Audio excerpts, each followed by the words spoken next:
Welcome back to another episode of Kicking It with the Belt Guy. It's me, the Belt Guy. We're going to go ahead and get my frat brother, Geoff, on here, who will be representing the Cowboys today. We're going to do a little bit of a cross episode, talk a little bit of conversation, maybe even talk a little bit of smack. Let's see how this goes, but we're going to go ahead and bring Geoff on, let him introduce himself. Greetings, bro. Thank you. How you doing, sir?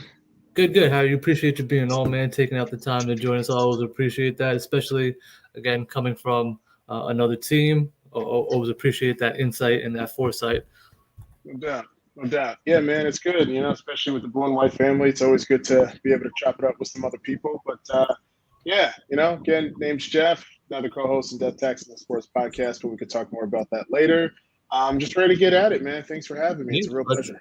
Let's just go into it, all right? The first thing I want to ask you before we even get into Giants Cowboys, strictly for the Cowboys, is what do you make of the Trey Lance trade and scenario? What's going on there? I mean, if this was a year earlier, I wouldn't have been as concerned. But the way that Dak had his very tumultuous season, had 15 interceptions, had a relatively down year, had a couple injuries, is due for a large cap hit next season. He's on the wrong side of 30 now. You think about the window as far as their chance to be able to win a championship. That window, I think, is closed, or if not, is closing. I think this is probably the last year that they're going to be viable. I think what it does is that it lights a fire up under him, because you look at the fact that this is Trey Lance, who's still 23 years old, who has a lot of good upside, has a lot of good football ahead of him. But the only thing with Trey Lance is from like a developmental standpoint, he's played only one full season back in 2019. They didn't play because of COVID. I mean, he's barely threw over 150 passes. So I just think from a developmental standpoint, there's definitely a little bit of concern. Do you think Trey Lance can be the future? Do you think that's why he was really brought in here? And again, this is an assumption on my end that this is completely a Jerry Jones move, because that's kind of what the blueprint looks like. I don't know who else is doing this. So like you said, maybe it lights a fire under Dak, but it didn't seem like Dak appreciated that move too much. I think just due to the fact that they didn't give him the notice, but also at the same time, I don't feel Jerry Jones, who's the owner, really owes Dak anything, because Dak at the end of the day is still getting paid hundreds of millions of dollars, has over $100 million guaranteed in his contract. So at the end of the day, like, this needs to be a proven year for him. I mean, the man just played bad. When he plays a little bit better, he can have a little bit more cachet. But until then, I really don't want to hear how sad that he is, I guess. Sure, because how can you be so sad with all that money? Now, at this stage, Dak is now going into, what is it, year 8 now? This will be the 8th season? Yeah. Going into year 8, simple black and white question. Is he the championship quarterback you need? No, he's not. Football is about moments. It's not necessarily about individual statistics. When you look at Kirk Cousins, or even if you look at, I'll even go a little bit further. Look at Derek Carr, a guy who's had, I think, 4 straight years of 4,000 plus passing yards, over 25 touchdowns, had a touchdown to interception, had a 2-to-1 TD to interception ratio. You think those numbers are good, but when it comes to the clutch moments, he just doesn't get it done. And Dak is like a Kirk Cousins, a very good quarterback who's going to give you, 4,500 yards, 35 touchdowns, maybe 15 to 18 interceptions. But when it matters the most, he's not going to come through. Yeah, it's interesting. Somebody put up a graphic the other day. I saw it on Twitter, and I thought to myself, if you really put Dak and Kirk Cousins side by side and just view their careers, are they really that much different? Are they not kind of like one and the same? Which you're kind of alluding to, obviously not 1-to-1. I think Dak is better than Kirk Cousins as far as his high. His high was much higher, but his lows are just as bad as Kirk Cousins' pick 6 lows or unable to win that big game scenario. So if you're putting your eggs in a basket, if you're a Dallas Cowboys fan that is not in Dak Prescott, where are the eggs being put? What is that basket for Cowboys fans this season?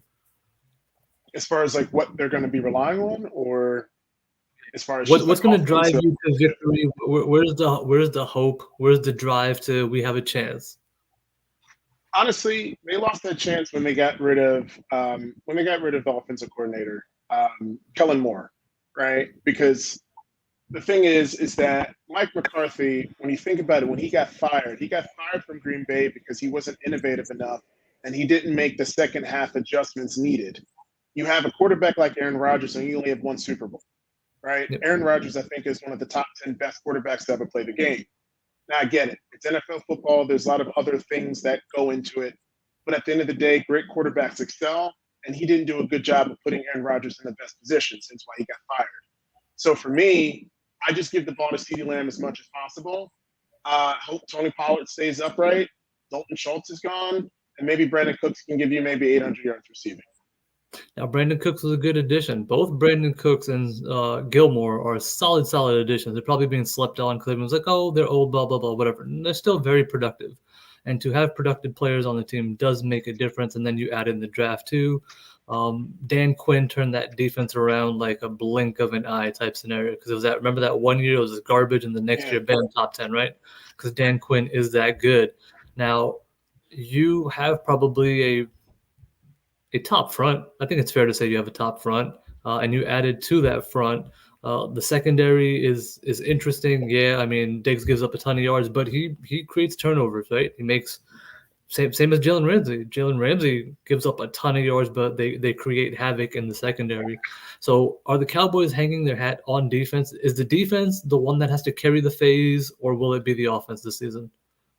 It's going to have to be a combination of both. They say football is the sport where it's called death by inches. I think it's going to be a combination of them having a more balanced attack offensively. It's going to start with CeeDee Lamb, and then it's going to start with Tony Pollard being able to, once when they open up the field a little bit more, maybe Tony Pollard can get some easy spaces. He's not a type of running back that is in between the tackles, 3 down, every type of guy. That was Zeke Elliott. So who's going to be that replacement? I am not sure. But I think defensively, Micah Parsons, led by Dan Quinn, who I think is going to be the next head coach next year for Dallas, you can put that on the board. I think that's going to happen because Mike McCarthy's going to get fired midway through the season. That's my prediction, but it's going to be balanced. Yeah, I mean, you're just saying what I'm thinking. I also fully expect Dan Quinn to be your next head coach. I also don't think McCarthy makes it into next season. I don't know if they're going to mid-season fire him. I think he'll make it to the end. But I don't see him being retained, especially with the OC loss. I think the Kellen Moore loss is a lot bigger than probably what's being discussed, especially if McCarthy is going to be the one calling the plays, or now he's the one in charge. McCarthy's never been a great head coach. He's probably the one holding you guys back, to be honest with you, as far as today goes. In the personnel scenario, how much are you guys going to miss Ezekiel Elliott? I mean, Zeke took a step back statistically when it came to average yards per carry, and as well as there's 2 stats: average yard per carry, which I think is a good indicator. Anything over 4.5 is usually good. He was down well below 4 in his career average. You think about yards after contact, he was in the bottom half of eligible running backs with, I think, at least 200 touches last season. So I think that when you look at that, those numbers, what you're going to pay him with the cap hit, we're going to miss him, but not necessarily for the type of cap hit. I just don't think he was worth the money, but I still think that in a 1-2 back combination, unless you were going to bring in someone else, then yeah, but they didn't bring anyone else to replace him. Sure. So you're wondering, okay, you want to run the ball, but Tony Pollard's coming off of an injury. So you're just kind of wondering, where's the direction from an offensive perspective? Sure. All right. Sunday Night Football. First game, everybody's watching. Dallas comes to Jersey. What is your expectation? I don't need a score count per se, but you can tell me who's going to win, why. What are your worries? What are you confident about? What are these matchups are in your favor, not in your favor? You see, the tough thing about these games being so early in the season is that we don't know what this team is going to be, because every year there's always a new change. There's always a new element. There's always new dynamics that we don't know of. So for me to be able to make a very confident prediction week 1 versus week 8, completely different. But again, we're going to go based on past history. What I expect Saquon Barkley to get at least 25 touches. I expect Darren Waller to get involved in the passing game early. I expect Daniel Jones to run a little bit of RPO, run pass option to get his legs going. I expect Micah Parsons to be Micah Parsons, and I expect it to come down. I'm going to say the Giants are going to win this 20-17. I think the Giants are going to find a way to do it. And that's just my prediction. But again, I'm really not confident with Yeah, I'm gonna say the same. Now, if we go matchup to matchup, I think D line to D line, they're both pretty formidable. We'll see if the Giants can stay healthy on their D line because that's really the big issue is can they still stay healthy? But across the board, if you go Thibodeau, Leonard Williams, Dexter Lawrence, Azeez Ojulari, and Bobby Okereke, at least as your front four plus your Mike, that's pretty good. And then you go across on the other side, you've got Parsons, you still got Tank Lawrence, you got Van Der Esch, you got Jonathan Hankins, I believe, is your nose tackle. You guys got Mazzy Smith, and then I'm missing another big body, Odigizua, right? Yeah, Little yeah. brother Osa Odigizua as well. Another young guy, second year guy, I believe. So they're pretty formidable there. Now the secondary is where I assume you probably have an advantage. Where the Giants at this point look like they're starting two rookies, a first round rookie and a sixth round rookie, and moving Adoree into the slot. So we'll probably see a lot of Adoree versus CeeDee Lamb. That's going to be an interesting matchup. But it's really the outside guys that are going to get tested, I would say. Cornerback's extremely difficult. Two rookies, one a six rounder from ODU, right? So Yeah. will the school be an issue? Does the helmet matter in this case? The guy's huge, 6'3", 200. He's got all those tools. But can he hang? Time will tell. There's only so much expectation you can put on rookie cornerbacks, especially a first and a sixth, both starting. Right. Exactly. Exactly. And like my thing is, like this season, I think in the large spectrum of things, in the larger picture, I think that this whole season for both teams, they're going to be very close games because I don't think that like the Cowboys are good on defense and they're also good on offense, but they're not great, right? Like they're just above average, good teams, going to have the occasional blowout, have the occasional bad games, but they're really going to have to rely on field position, not having too many penalties. When you're driving, right? That one penalty could make a difference between being in touchdown, being in the field goal range or not being in field goal range. You lose that one game by 3, that can make a difference in being in the wild card or going home early, right? So I think the room for error for both of these teams are very small. Field position is going to matter tremendously. Yeah, absolutely. It's gonna be interesting. It's a divisional game, so those are always generally at least a lot tighter than random games or otherwise. But it's just really gonna come down to have the offseason adjustments made a bigger difference to respective teams. For the Giants, it's more influx of youth talent via the draft. It's a couple of key free agent additions, Bobby Okereke being one. I always think about Waller as a free agent, but I forgot, he was a trade. He was brought in via trade, so it's not really a free agent acquisition to help bolster. And you bring in a Jalen Hyatt, who I always say is kind of like a Deshaun Jackson. That's probably Yeah. how it's going to get used, help take the top off. But the main thing for the Giants was to add speed because you guys were killing it in the run game against us. Couldn't stop it. That last game on Thanksgiving, Elliott went off. Pollard had some nice runs. Even though, the Giants created turnovers against Dak, still ended up losing by a touchdown. And at that case, the last touchdown the Giants got was a garbage one. So really, it wasn't even that close of a game. It was like a 28-13 with the garbage touchdown. Um, Right.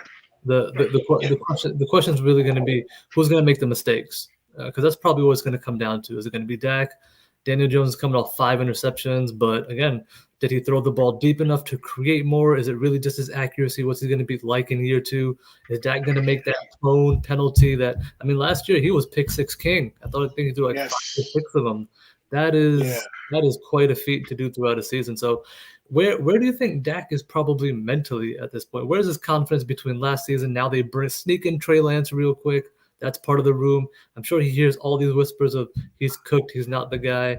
What kind I of mean, where do you think he is this is a mentally? dude. This is a dude that got drafted in the 4th round, was Sure. passed on so many times, came in, took the job from Tony Romo, was a minimum salary contract player, worked his butt off to get paid over $30 million a year. The overall sample size is better versus this last season. This last season was an anomaly, and Sure. I'll say this: I have more confidence in his ability to be able to bounce back than I do Russell Wilson, because I think that what we've been able to see from Dak Prescott, he still has great physical tools, even though he's not a runner. But Sure. his deep ball is still there. His short intermediate passes are still there. He just has got to make better decisions with the ball. If he can just get it from 15 to 20 to maybe 10 to 12, that's going to make a difference at the end of the day. So we did ask this question, but allowed to be asked again. Do you think this is Dak's last year? We touched on this a little bit about bringing Trey Lance, but gun to your head, would you say Dak is still here next year? I'm going to say that's it. That's a good question. Who else are you going to get? I mean, yeah, Trey Lance is good, but who are you going to get? But how good is Trey Lance, right? We've seen really nothing from him to know that he's actually – it's kind of like the Jordan Love question, right? Nobody knows what Jordan Love is right now. Yeah, but I think the thing is that Jordan Love sat behind a all-time great quarterback for 3 years and was able to learn from him. So I think that his ceiling is going to be a little bit higher, and there's not as many injury risks. And he still has gotten a lot of first-team snaps and OTAs. I mean, this is a guy that sat through 3 OTAs, 3 preseasons, 3 training camps, Sure. has the continuity of his offensive coaching staff. So I still think that his ability to be at least a top 20 quarterback this year on the bottom half of that is very, very feasible, like 1920, right? Trey Lance, I just think he is who he is. And I think that his development has been stunted mightily because he missed all of last season pretty much. But I believe Dak is going to be back. And I think that next year will probably be his last year unless they can trade. And there was another question Becca had too. That's a good one. Becca keeps asking all good questions. Yeah, she wants to know about his ceiling. Has he already peaked? Have we seen the best of what Dak Prescott is, and now it's a question: how do we maintain or help offset? Easily. The difference between him and a guy like Pat Mahomes is that Pat Mahomes lost a guy like Tyreek Hill, adapted, and even had more passes, threw more yards, had more touchdowns, and had a higher passer completion percentage after his key weapon was gone, right? Dak Prescott wouldn't be able to do that. It's his ability to be able to adjust. And his best seasons have when he's had all his complementary pieces of weapons.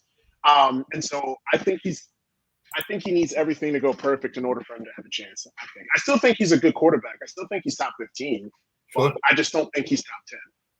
What are the Cowboys' biggest question marks going into the season? What 2 or 3 things, whether it's player, personnel, coach, whatever, what 2 or 3 things makes you go, this can go sideways?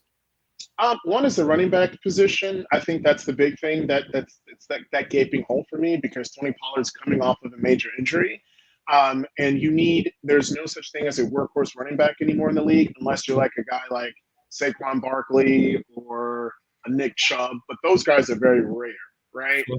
For him, his usage, I just wonder about his usage, his volume, and his efficiency later in the season. And then thus that's going to force Dak Prescott to have to throw the ball more, meaning he's going to have to throw in tighter windows. There's going to be more interceptions. And I'm also worried about that tight end situation after Dalton Schultz is gone. I'm just not really excited about it. Good offense, but just not a great offense. Sure. You're not loving Jake Ferguson and Schoonmaker? I mean, we just got to see. First year, Ferguson was a rookie last year, so he's going into his second season now, and then Schoonmaker is a rookie. So, I mean, Dalton Schultz was a pretty big key weapon for Dak. Yeah, we just don't know how this year's going to go, right? Like, it's fun. You and I, we chopping it up. We're talking about sports, right? Like, when we bring you on our show, we should definitely talk about halfway through the season how we're feeling. But I'm just not, we just got to see, man. How many times have you made predictions? I'm throwing one quick question to you. How many predictions have you made and they failed in football? Because you just don't know. Yeah, of course. Anything can happen. No matter how confident you are, things can obviously change. Execution, game planning. So a break doesn't go your way. Exactly. But hey, that's what's fun about football, right? So here's a good question. Outside looking in, what's the opinion on Daniel Jones outside looking in? You're not a Giants fan, clearly. Go off of just last year. What are your thoughts on Daniel Jones? I think after last season, if you'd asked me this before last year, I would have said get rid of him. but I think Daniel Jones is who he is. I think that because he's shown more with his legs, I think he gives you more upside because he can be able to extend plays. So even if he gives you like 100 yards passing, he can still give you 100 yards rushing. That's 200 yards of total offense. So I think his ability to be able to scramble adds another element to his game that I like. But I think that this is a make or break here as far as the narrative. And what I mean by that is he going to be in the upper echelon of top quarterbacks, or is he just going to be like a Kirk Cousins or a Dak Prescott, right? We just and can he be a reason for them to win? He's got to be a reason. 15 touchdowns ain't gonna get it done. Yeah, no, that's 100% fair. Year two is going to all be about continuity for him. It will be the most continuity he's had since he's been in the league. But you're bringing back your head coach, your OC, your DC, same QB, same running back, same scheme, and you've added talent. So if he's not going to elevate it, this is also his now or never. So there's a lot on the line for a lot of guys over here. So he's coming off a good season. I mean, if you get to the playoffs, it's a good season, no matter how you got there. You got to the playoffs, cool. But now individually, like you said, he needs to be the reason they like the Minnesota game, right? He was a big reason they won that Minnesota playoff game. He needs to do that consistently. So there's a good question here that Becca asked, and she said from any team, so I'm going to change it. Who's one player from the Giants, offense and defense, one player from both sides of the ball you would take and put on the Cowboys today? Okay. Repeat that one more time. That was a lot to. Sure. Who's one player on both offense and defense from the Giants that you would put on the Cowboys today, that you would steal away from the Giants and put on the Cowboys today if you could? The one would be, Zeke Elliott. Not Zeke. I'm sorry. Get my names mixed up here. Saquon easily. Defense. Oof. I just don't know.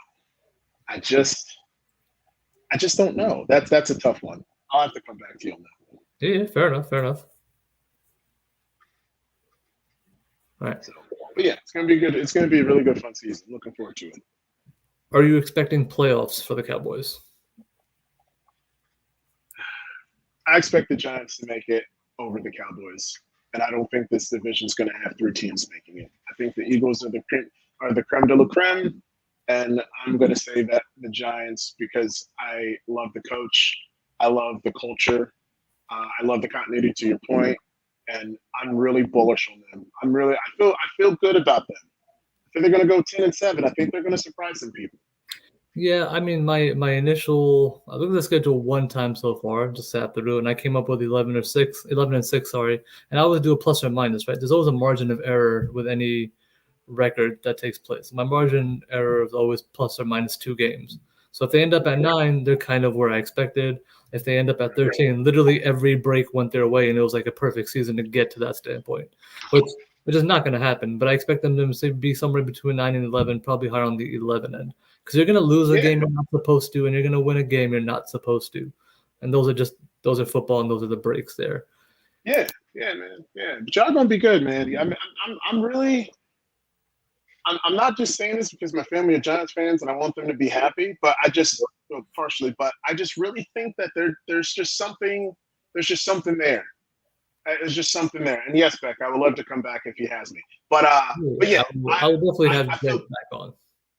I feel good, man. I feel good about them more than I do the Cowboys. I just do. Not any insider knowledge. Sure, but it's obviously just based off of what you're seeing. Again, there's a lot of, I would say, internal hype for the Giants, mainly fans, media narrative, not so much. They don't seem to believe in a lot of what's happening, which is perfectly fine. But I think between the coaching staff, and again, just the addition of continuity, the little pieces of added, you finally have a center that you didn't have. Hopefully your right tackle is a little bit better than he was last year. You added a speedy wide receiver. You added a weapon. You added a legitimate middle linebacker. Dory's still on the team. You're adding talent at the cornerback position. Albeit young and a rookie, there's going to be some lumps here, but they hit their stride at the right time and make the right plays. And again, I'm a big believer in Wink Martindale. Wink Martindale's my guy. I love Wink Martindale. Yeah. I put all my eggs in his basket when they hired him last year. He was my reason to be optimistic. I was like, well, he's going to get you where you need to go. So year two of that as well. No doubt. Like, and when we talk about like football, we talk about narratives, and like I'm a big fan of narratives. I don't always like to. I can sit and spit facts like all day for the rest of my life, but I don't think facts and stats are like the key indicator, in my opinion. It's the eye test. It's the moments. It's just being able to not make those silly little mistakes. And I just think that because of that, what the Giants are going to be able to do is that they're going to limit those mistakes because of continuity and coaching versus the Cowboys. You're bringing a whole new offensive coordinator, just as something as simple as yelling, the type of verbiage, it Sure. just, you know what I mean? It's just like the language. That's always the toughest thing. So it's gonna be exciting. I think Daniel Jones is gonna have a better year than Dak Prescott. Who's going to be the toughest matchup on offense for the Cowboys? I mean, against the Giants, who's the toughest piece they have to worry about on offense, and who's going to be the piece on defense that they have to watch out for? For the Cowboys, I think obviously offensively for the Cowboys, CeeDee Lamb is going to be that person. But I also think Brandon Cooks is also a good number two because he's going to be playing decoy. There's going to be a lot of single coverage for him. And he's still under 30. The man has been around the league forever. I feel like he's as old as Randall Cobb. But I think Brandon Cooks is going to have a very big game. Watch out for him.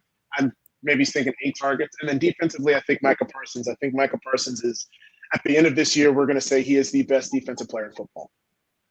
He's getting there, especially if they exclusively use him in a rushing format. I really hope the coaching makes some mistakes here, more like McCarthy mistakes, not Dan Quinn, because Dan Quinn knows what he's doing. I'm not worried about Dan Oh, Quinn. yeah. Oh, yeah. Dan Quinn is fantastic. Brandon Cooks is a great addition. Coming off a bad season on a bad team, though, so I'm not going to discount everything he's been able to do. But yeah, definitely on offense, CeeDee Lamb's the guy the Giants are going to have to keep their eyes on the most, and on defense, it's got to be Micah Parsons. Whereas the other way around, who are the Cowboys keeping their eyes on both those units? I mean, obviously, offensively, it's easy to say Saquon Barkley offensively, but I think Darren Waller, the baller, as they say on ESPN, I think he's going to have a really big game.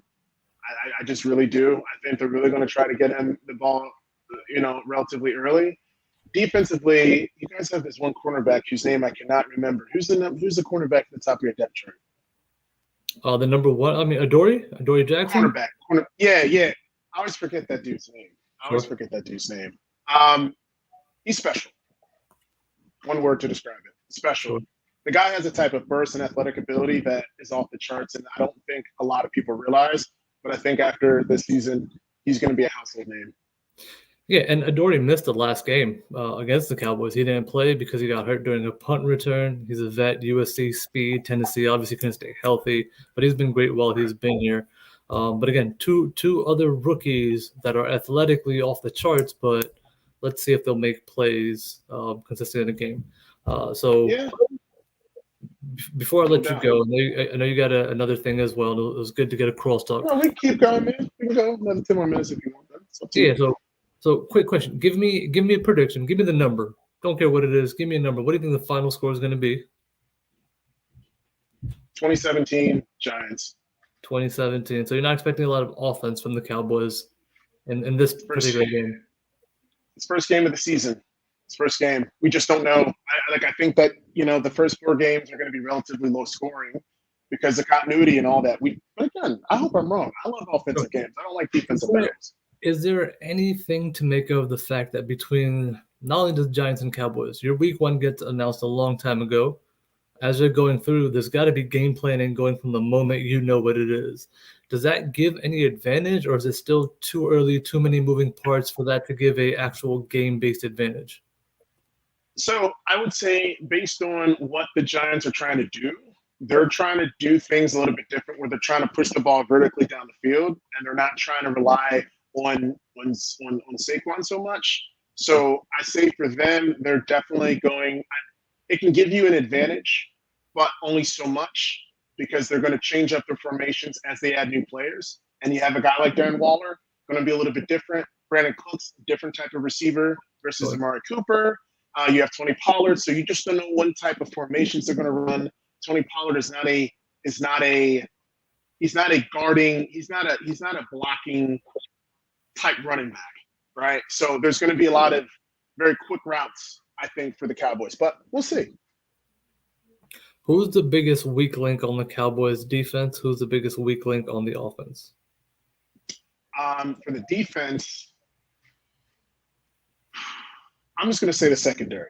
I'm just going to say that. I don't have like a specific person, Sure. but the weakest link on offense, I'm going to say that offensive line.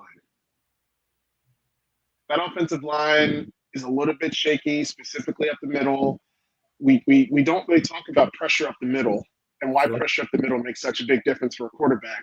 Even if there's not a sack, if there's constant pressures and rushes up the middle, that affects the timing from Dak to be able to get the ball out. His release isn't necessarily the fastest of the bunch. So I think that offensive line is really going to make a difference. Yeah, absolutely. I mean, if the Giants know something about bad offensive lines, we can write a book on it just because it's been so long, especially at those guard center spots. And I believe the Cowboys left guard didn't practice. I forget his name. He was a rookie from last year. Tyler Smith, is that his name? Yeah. I believe he's a starting left guard who had a DNP today. We'll see how that progresses. Obviously, they got a couple of days, but that's never really good for DNPs on a Wednesday for No. So they're gonna have somebody. Especially lingering injuries. Yeah, so somebody's gonna have to fill in there if he can't go. Obviously, big piece already on the offensive line that we just talked about, and up the middle, then you got Dexter Lawrence, who's coming off a career All-Pro year. He's coming up the middle for your center and your guard, so that'll be an interesting matchup depending on what happens there.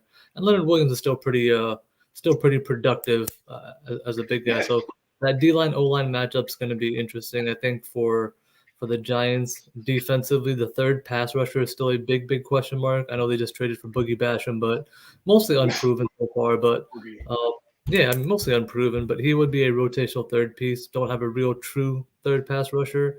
And then Right. two rookie corners is a big deal. I can't stress enough how big of a deal that is in the NFL to put two guys who've never played a snap before right into it. Mob, it's going to be very nerve-wracking when you play Philadelphia and you got Devontae Smith on one side and A.J. Brown on the other. And they can beat you in so many different ways. And the deep ball is ridiculous. Having to cover those guys one-on-one, I wouldn't want to be that. That's be its own story. But on the Cowboys, you got CeeDee Lamb. You're going to have one of them on Cooks. Who's the other wide receiver? Who's the other guy that they're riding with that's a starter? That's still up in the air. Second or third. That one is still up in the air. Oh, Michael Gallup. It's got to be Michael Gallup, Yeah. right? I mean, it's just. Yeah, but you got to think like when you can have someone listed on the depth chart as like the second or third string, but a fourth string receiver, depending on who's playing better, could have more snaps. But I get what you're saying though. Yeah. Gallup, hey, we'll see. He's also coming off injury, I believe. So we'll just see what happens. That's what's great about football, Fred. That's what's great about it. I'm excited. Yeah, absolutely. Anything to go. All right, man. Before I let you go, tell us a little bit about yourself, what you guys do. Tell them about Death Sports Taxes. Tell them about the actual pod you do. Give us a little bit of info. Yeah. So the funny thing is that like I am not a Cowboys fan. I'm a Broncos fan. But I like the Cowboys and I love talking about them and Jerry Rice and so many other great players. Michael Irvin, for instance, love him. He's Fred as well. Yeah, of course. But Death Taxes and Sports. We just did our 100th episode 2 weeks ago, so that's pretty exciting. Thank you. I have 3 other hosts: myself, Ben Holloway, who's a huge Cowboys fan, Marissa, and as well as Gary, who's also a Giants fan. So we'll definitely have to bring you on because that'll definitely. Yeah, we'll do a nice little collabo with all that. Yeah, no doubt. But you can follow us on DTS Sports 33, or my own Twitter handle at my first and last name 33. Check us out. We're on every Tuesday, 8:30 p.m. Eastern Standard Time. And thanks for having me, man. All right, man. Appreciate it. It was always good. Appreciate the outside insight. We're going to touch base again because we're going to see what happens after Sunday night. Hopefully, I can send fun texts and not sad ones. No doubt. We'll definitely do another cross. Sounds good. And real quick, Darius said, "What's my expectations of Wilson?" I have no expectations. I just don't. I'm tired of being disappointed. That's all. That's all I'm I gonna say. like Russell Wilson. Did you see that quote that came out about not a Bell, but a Sean Payton That's based right. quote? You saw you saw it on Twitter, right? How Yeah, Sean Payton basically told Russell Wilson, "Forget about your brand for a minute, get back to football." yeah. He's just, and I blame Sierra. That's what I blame. You think it's gotten too much the whole into his head about the whole branding type scenario? That's he's become too much of a Um, business. Is that what it is? that's a tough one. It all depends. But Wilson is amazing. He's a great competitor, but I just think his numbers were just so down, and I'm just not sure if Sean Payton has the same type of stats as Mike McCarthy. Okay, you put their like you put them together, that you would think they're the same.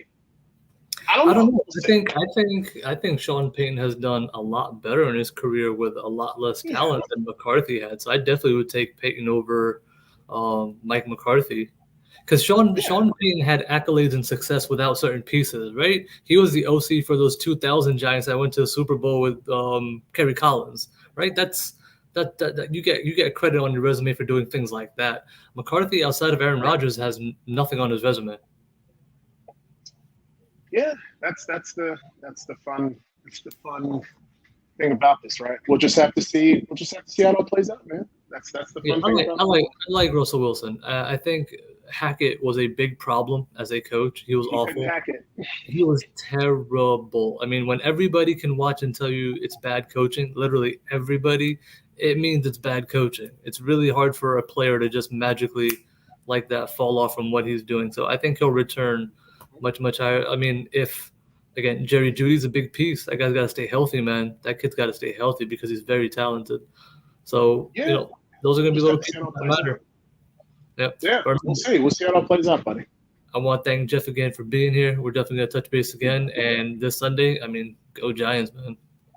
Yeah. Hey, good luck to you guys. All right, man. Thanks, Darius. Hey, thanks for having me. All right, man. Be great. Thank you.